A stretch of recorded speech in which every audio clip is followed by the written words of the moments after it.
Assalamu alaikum wa rahmatullahi wa barakatuh. Bienvenue chers internautes, chers parents et chers jeunes sur la plateforme Lumière Islamique de l'Institution Islamique Sociale. Nous allons aborder aujourd'hui le thème de l'alcool et de ses méfaits sur le corps et sur l'esprit en compagnie du docteur Haj Mustafa Fouchen, qui est médecin généraliste diplômé de l'université Cheikh Anta Diop de Dakar et qui a officié en tant que faisant fonction d'interne à l'hôpital Aristide Le Dantec de Dakar. Docteur, assalamu alaikum. Alaikum salam wa rahmatullahi wa barakatuh. Tout d'abord, pour introduire notre sujet, docteur, pouvez-vous nous définir ce qu'est l'alcool en général et notamment, en particulier, ce qu'est l'alcool consommé? Je m'en vais vous donner une définition de l'alcool. L'alcool est le nom populaire du principe actif psychotrope des boissons alcoolisées, l'éthanol. Il provient du mot arabe alcool. C'est une substance obtenue par fermentation des végétaux riches en sucre. Il entraîne une dépendance physique et psychique en cas de consommation prolongée. Ok.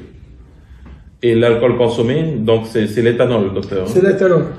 Ok. On entend parfois parler de degrés au niveau de l'alcool, 5 degrés, 10 degrés, jusqu'à même 45 degrés. Que signifie ce degré? Ce degré signifie un titrage d'alcool pour lequel, donc, surtout en raison de la potentialité donc, toxique et de sa mortalité, c'est pour au moins avoir une appréhension du titrage par volume d'alcool pur pour 100 millilitres de boisson alcoolisée. Ok. Ok.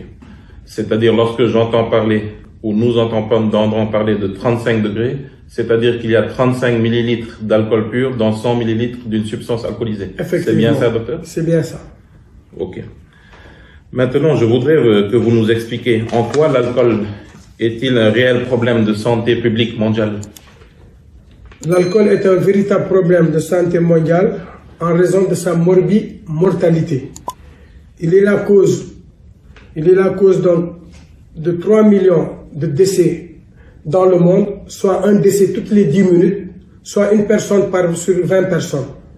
Une personne sur 20 meurt de l'alcool, directement ou indirectement? Directement ou indirectement. Ensuite, il est responsable de 200 maladies et de traumatismes intentionnels et non intentionnels. On entend par intentionnel le suicide, les actes de violence qui ont mené à la mort, et de non intentionnel, une noyade, des accidents de voiture, etc. Ok. Ok, docteur, merci pour cette photographie des dégâts de l'alcool au niveau mondial. Donc, je répète, une personne sur 20 au niveau mondial meurt directement ou indirectement de l'alcool, soit 5% des décès sur les 60 millions de personnes qui meurent dans l'année. Donc, vous nous avez dressé cette photographie, merci beaucoup. Pouvez-vous nous en dire plus sur les causes de l'alcoolisme? Les causes de l'alcoolisme sont multiples. C'est des causes, donc, en fonction des âges. Les causes reconnues ou retrouvées chez l'enfant ne le sont pas chez l'adulte. En général, chez l'enfant, nous avons principalement 3 causes principales. En l'occurrence, son milieu familial. Alors, il a été prouvé que le milieu familial est le nid de l'alcoolisme. Donc, tout enfant ayant dans son ascendance un parent alcoolique est plus enclin à faire de l'alcoolisme plus tard, à le devenir.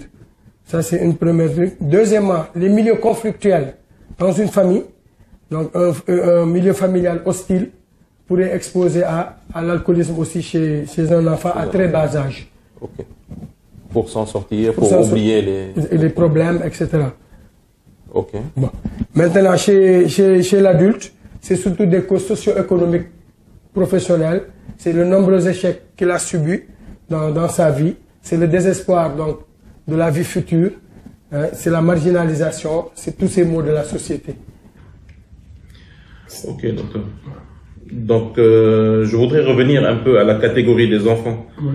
Y a-t-il un facteur génétique ou héréditaire à développer un alcoolisme? Est-ce que c'est inscrit dans nos gènes ou où est-ce qu'on est la science aujourd'hui? À proprement parler, il n'existe pas de gène spécifique de l'alcoolisme. Mais il y a des gènes impliqués dans le processus d'alcoolisation. Okay. Alors, ces gènes impliqués doivent intervenir avec des cofacteurs environnementaux pour maintenant préluder à l'alcoolisme. Ok. Donc je reprends, si je comprends bien, docteur, hein, on peut être en quelque sorte prédisposé à l'alcoolisme génétiquement, sans pour autant devenir un alcoolique si les facteurs autour ne sont pas présents, c'est ça? J'ai bien compris? Évidemment. Merci, docteur. Merci. Ok, docteur. Donc, une fois ingéré cet alcool, explicitez-nous, s'il vous plaît, comment l'alcool agit dans l'organisme et comment est-il assimilé, à quelle vitesse, etc. Donc, une fois ingéré dans l'organisme, l'alcool emprunte un circuit particulier. Donc, il traverse les muqueuses digestives, en l'occurrence la bouche, la gorge, l'œsophage, et atteint l'estomac. Au niveau de l'estomac, se produit une absorption. Donc, une quantité va passer donc, dans l'intestin grêle.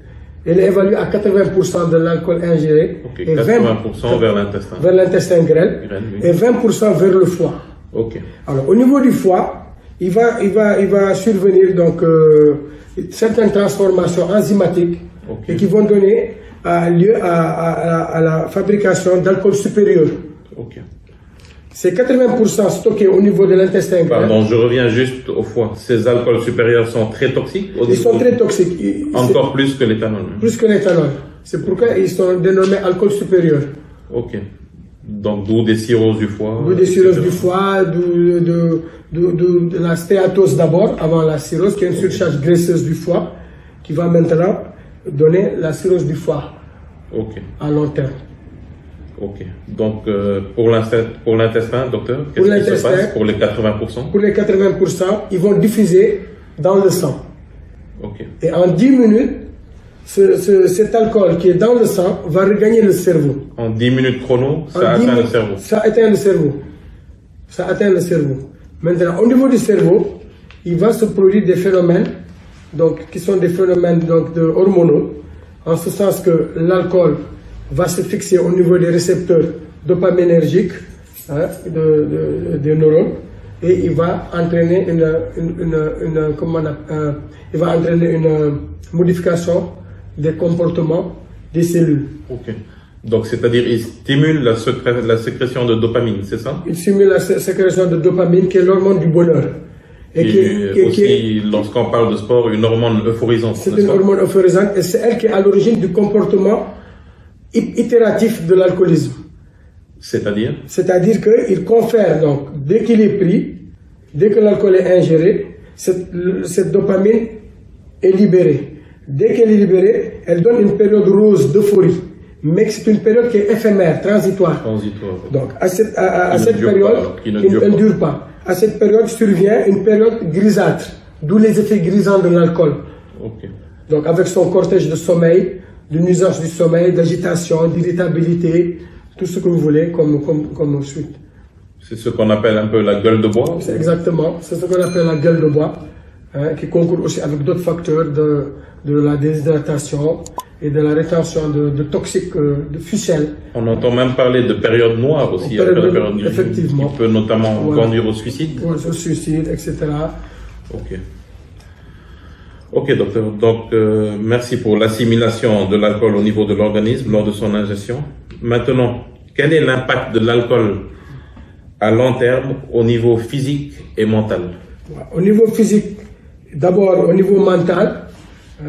Au niveau mental, donc cet alcool est source de troubles du comportement, avec une agressivité, une irritabilité, avec des accidents, avec un comportement asocial.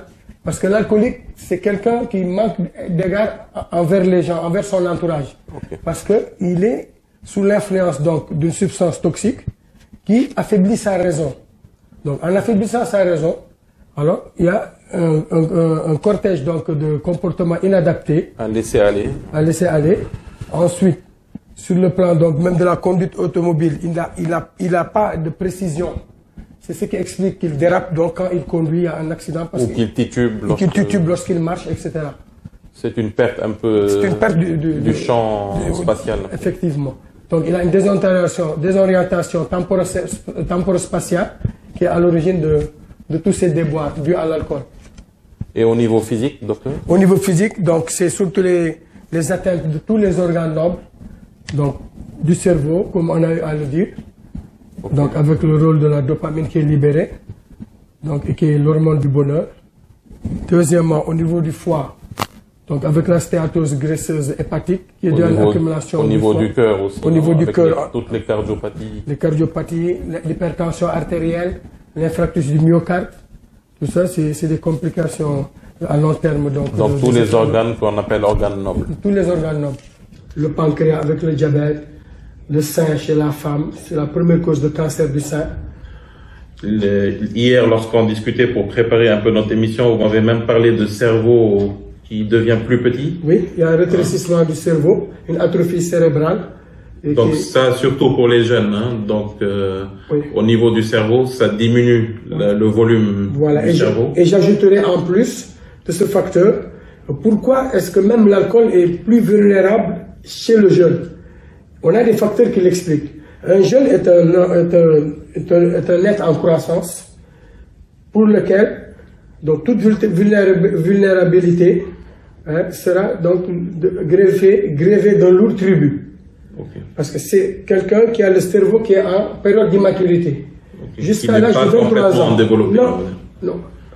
Le développement du cerveau, il se fait jusqu'à 23 ans. Okay. Deuxièmement, c'est un être à poids faible. Ici, il a un système enzymatique qui est précaire. Donc, il a tous les risques de faire des complications avec des doses en deçà de ceux de l'adulte et à un âge plus jeune.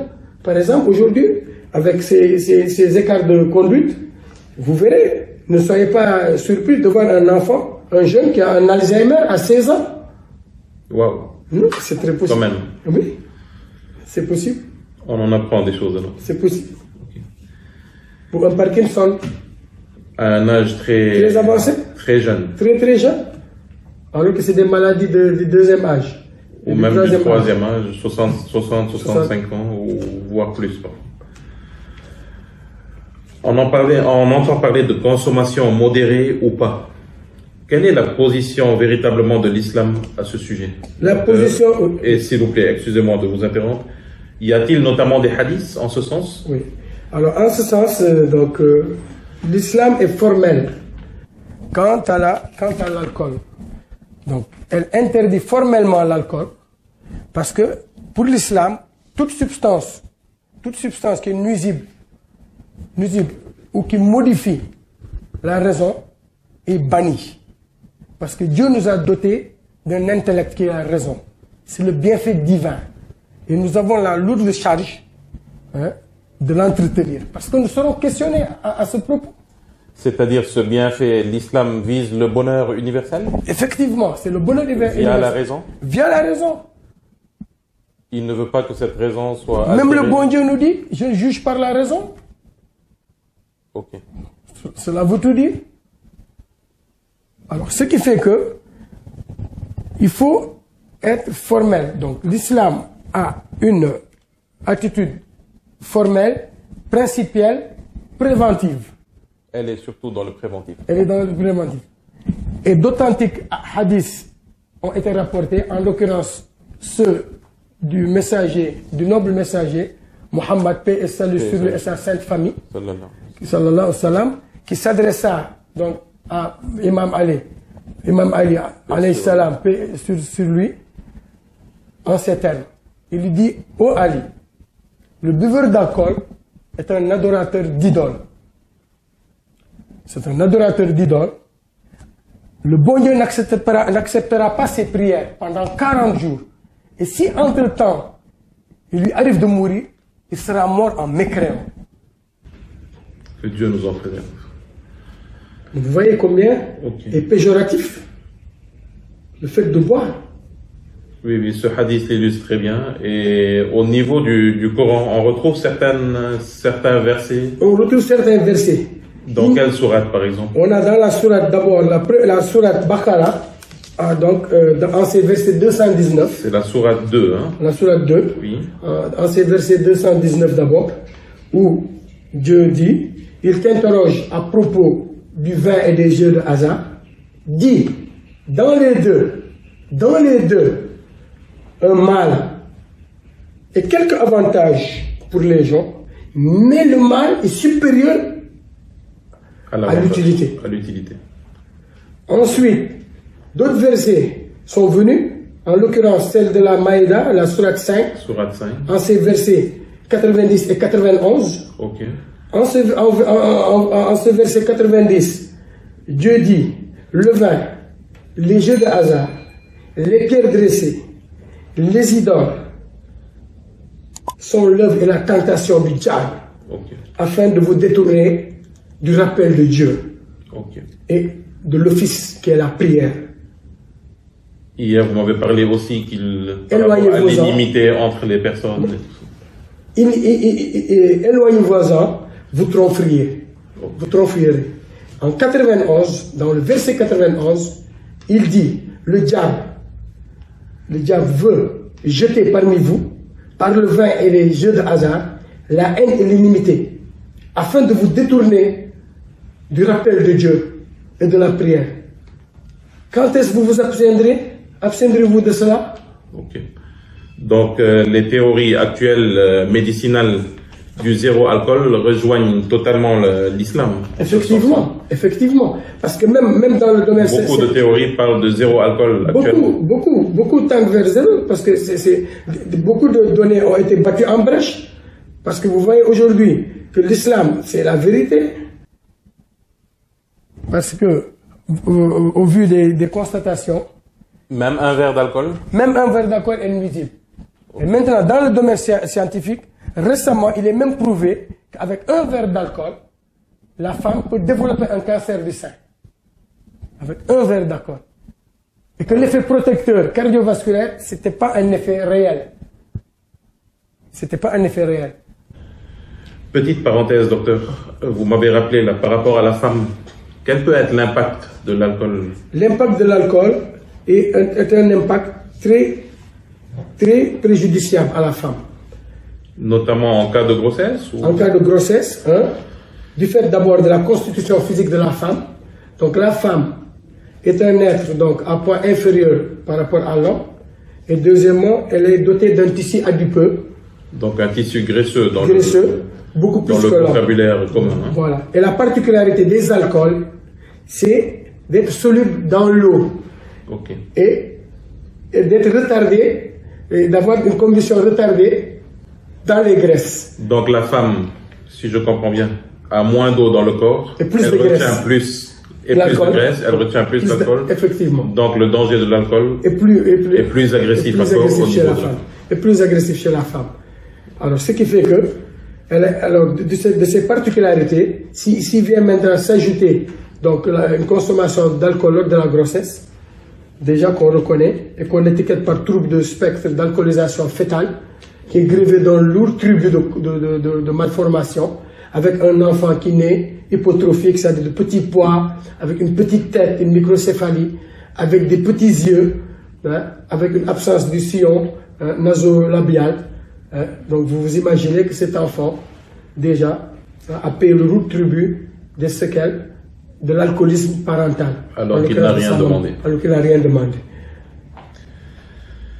Docteur, avant de finir avec les solutions et les thérapies, quels sont les conseils que vous pouvez prodiguer à la chère jeunesse du monde entier? À la jeunesse, je dirais, et il s'y est, d'informer des dangers de l'alcool et de ses répercussions sur l'esprit, le corps, à court, à moyen, à long terme. Eu égard au rang qu'elle occupe dans toute société qui se veut respectable, efficace, réaliste, cette jeunesse doit impérativement œuvrer dans le but d'assainir son mode de vie et sa conduite sociale. Car elle a la lourde responsabilité de porter haut le flambeau. Et sur elle reposent tous les espoirs pour un vivre meilleur futur, exempt de contre-valeurs humaines. Elle a une lourde responsabilité. Vous m'avez parlé tout à l'heure avant de commencer l'émission, jeunesse saine. Jeunesse saine, à jeunesse saine, nation saine. À jeunesse forte, nation forte. Très belle image. Très belle image. Merci pour vos précieux conseils, docteur. on en vient maintenant aux solutions et aux thérapies existantes. Quelles sont les solutions et les thérapies existantes actuellement? Alors, les solutions et thérapies sont nombreuses, variées et multiples. Donc, elles appellent à collaborer donc, sur le plan aussi bien psychothérapique. Il y aura une aide de psychologie de soutien qui va être offerte à ce jeune qui est en détresse. Ou à un adulte. Hein, à un adulte, oui, à tous les âges, hein, à la femme même enceinte, hein, à tous les âges. Hein. Alors, en ce sens que c'est des gens déjà qui souffrent, déjà ils ont mal, donc ils souffrent d'autoculpabilité déjà, ils ont un mal, alors ils ont besoin d'aide psychologique. Donc, c'est de leur montrer un intérêt, hein, de s'occuper d'eux et d'avoir la parole convenable. Donc, user de beaucoup de tact. Beaucoup de tact, de pondération, de sagesse. C'est qu'au prix de ces efforts consentis qu'on peut espérer avoir un bon résultat. Okay. Donc cela appelle donc à collaborer avec donc les pouvoirs publics, oui, la famille, le milieu communautaire, ses amis. Très important, le noyau familial. Le noyau familial. Les amis et les pouvoirs publics. Voilà. Au fait, c'est une chaîne et toute rupture d'un maillon est pourvoyeuse d'un échec. Okay. Donc ça, c'est un stade vraiment, un stade d'aide psychologique. Maintenant aussi, sur le plan médicamenteux, il existe des antagonistes de la dopamine. Il existe des antagonistes de la dopamine, okay, qui vont venir donc s'opposer aux effets de la dopamine. Okay. C'est-à-dire, ils vont éviter la sécrétion ou ils vont inhiber la sécrétion. Ils vont inhiber la sécrétion de la dopamine, okay, ouais, en agissant sur les neuromédiateurs qu'ils libèrent. Donc ça agirait comment? La personne commencera à avoir un dégoût de l'alcool? Elle va avoir un dégoût de l'alcool. Parce que plus de période rose, plus d'hormones de bonheur dont vous avez parlé tout à l'heure. Voilà, donc c'est comme un sujet qui est indifférent parce que rien n'est là qui puisse le stimuler, rien n'est là pour effectivement entraver son épanouissement. Ok. On entend parler aussi de post-cure. Oui, la post-cure, c'est dans l'optique d'une hospitalisation. Donc après une hospitalisation de courte ou de longue durée, en fonction donc, des états, hein, des états de la maladie, alors il faut maintenant préparer la réinsertion socio-professionnelle. Parce que c'est quelqu'un, n'oubliez pas, qui a souffert quelque part, étant même jeune ou adulte, à tous les âges, il a souffert. Maintenant, il faut préparer sa réintégration. Il vit d'un rejet, donc déjà, il est blessé dans sa chair, okay, il a une honte, okay, hein, il se culpabilise. Donc, il faudrait maintenant préparer sa réintégration. Okay. Maintenant, c'est de lui offrir un emploi ou de lui apprendre un métier, etc., afin qu'il gagne honnêtement sa vie et mettre un terme à tous ces déboires qu'il a eu à rencontrer dans sa vie. Pour nous qui sommes au Sénégal, il existe certains centres de désintoxication? Oui, oui, il existe le CEPIAT, qui est une entité donc de l'hôpital FAN, du service de psychiatrie, et qui a une dimension internationale. Ces malades étant des malades de la sous-région, hein, qui viennent consulter, et qui dotés d'une expérience. C'est-à-dire, c'est pour la toxicomanie? C'est pour la toxicomanie, toutes les conduites addictives, toxicomanie, alcool, etc. Et vraiment, elle aspire à même s'internationaliser même. Elle compte à son actif donc de nombreux praticiens à visée psychiatrique, et à visée addictologique donc en psychiatrie. Et de nombreux patients s'y rendent, et même ceux de la sous-région. Elle a un très bon résultat avec un internement, des services d'internement, malades du jour, malades hospitalisés. Merci beaucoup, docteur. Ce fut vraiment un grand plaisir de vous avoir accueilli. L'institution islamique sociale, par mon nom, vous remercie aussi de nous avoir accordé de votre temps. Moi, docteur, si vous permettez, j'aimerais reprendre une phrase que j'affectionne particulièrement pour conclure cette émission, qui dit que vous pouvez noyer vos soucis dans l'alcool, mais méfiez-vous, ils savent nager. Assalamu alaikum wa rahmatullahi wa barakatuh.